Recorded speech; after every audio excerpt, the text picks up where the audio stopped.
హిందూ దేవుళ్ళ చేతుల్లో ఎందుకు ఆయుధాలుంటాయో,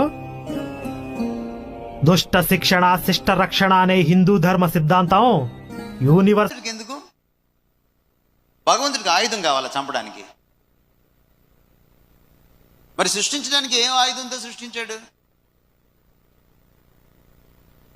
దేవుడికి ఆయుధాలు అక్కర్లేదు చంపడానికి. కరోనా ఇస్తే చాలు, తిన్న క్రిమి చాలు, లేదా నువ్వు రోడ్డు మీద వెళ్తుంటే ఓ పాము కాటేస్తే చాలు, ఓ పెంటర్ కొటేషన్స్. అందుకని యేసు ప్రభు ఏం చేశారంటే, ఆయన దుష్టుణ్ణి చంపకుండా దుష్టత్వాన్ని చంపాలనుకున్నాడు. పాపిని చంపకుండా పాపాన్ని చంపాలనుకున్నాడు. పాపిని బ్రతికించి ఓ పక్క, పాపాన్ని మరో పక్క చంపాలనుకున్నాడు.